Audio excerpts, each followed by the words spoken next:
এখন বানাচ্ছি ময়দা আর আলু দিয়ে একটা স্ন্যাক্স। 300 গ্রাম ময়দা নিয়েছি, দিয়ে দিলাম পরিমাণ মতো নুন আর একটু ঘি দিয়ে দেবো, ময়ানের জন্য ঘি দিয়ে দিলাম। ময়ানটাকে ভালো করে নেবো আমি।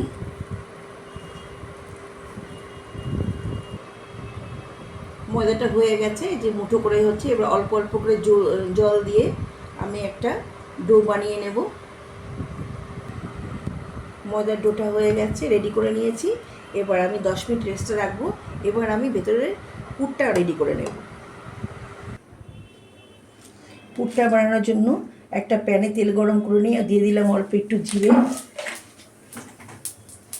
কুচানো পেঁয়াজ, একটু ফ্রাই করে নেব। আর দিয়ে দিচ্ছি ডাস্ট জিঞ্জার গার্লিক পেস্ট আর একটু চিলি ফ্লেক্স।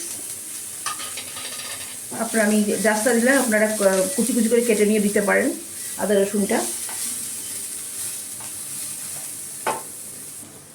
দিলাম অল্প বাদাম, আপনাদের কাছে মটরশুঁটি থাকলে দিতে পারেন, আর একটু ধনে গুঁড়ো। এটা নেড়ে চেড়ে নেব। সব মিলিয়ে নিয়েছি। সিদ্ধ করা আলুটা সিদ্ধ করে রেখেছিলাম, আমি হাতে ম্যাশ করে দিয়ে দিলাম। আপনারা গ্রেটারে গ্রেট করে দিতে পারেন। আমার পুরটা রেডি হয়ে গেছে। আর একটু নুন লাগবে, আমি সিদ্ধ আলুতে নুন দিয়েছিলাম, অল্প দিলাম। আর একটু গরম মশলা দিলাম। এবার নেড়ে ছেড়ে আমার রেডি। ভিতরে স্টাফিংটা হয়ে গেছে, এটা আমার নামিয়ে নেব। আমি লেচিটা করে নিয়েছি। প্রত্যেকটা লেচি আমি বেলে নেব। আর লেচিগুলো রুটির চেয়ে একটু ছোটো, আবার লুচির চেয়েও বড়। আমি প্রত্যেকটা লেচি আগে বেলে নেব, এরকম সাইজ করে বেলে নেব।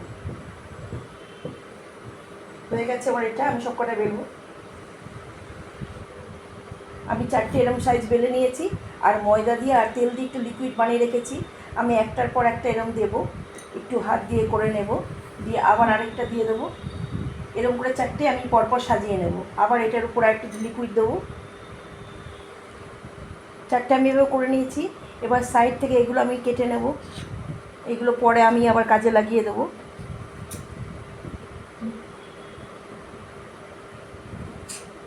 এরকম করে কেটে নিচ্ছি। চারদিকটা আমি কেটে নেওয়ার পরে এটাকে আমি আবার 4টে ভাগে ভাগ করব।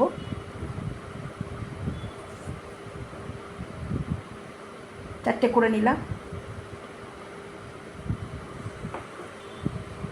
এই 4টে ভাগের একটাকে আমি আবার একটু বড় করে নেব।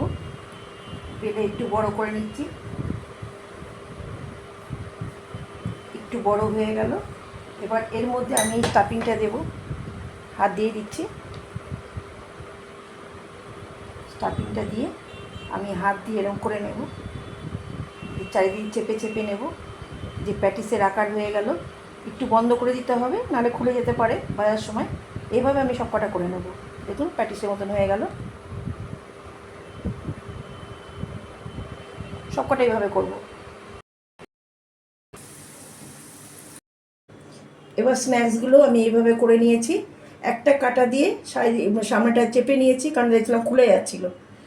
এবার তেল গরম করে ওর মধ্যে ভেজে নেব।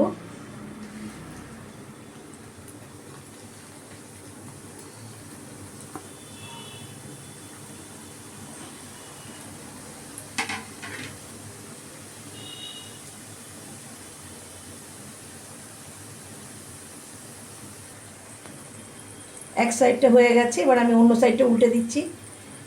এইভাবে উল্টে পাল্টে আমি ভেজে নেব। আমি হিটটা লো টু মিডিয়াম হিটে রেখেছি, যাতে ভেতরটা ভাজা হয়। এক সাইড, অন্য সাইডটা পাল্টে দিলাম। এবার হোক।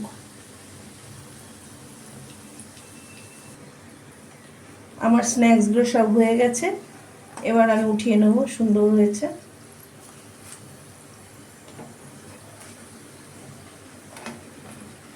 এবার আমি উঠিয়ে নিচ্ছি। আমার এই স্ন্যাক্সগুলো হয়ে গেছে। দেখুন এইরকম হয়েছে, খুব সুন্দর হয়েছে। এভাবে করে খেয়ে দেখবেন, ভালো লাগবে। ভালো লাগবে লাইক কমেন্ট শেয়ার করে দেবেন। ভালো থাকবেন, সুস্থ থাকবেন। ধন্যবাদ।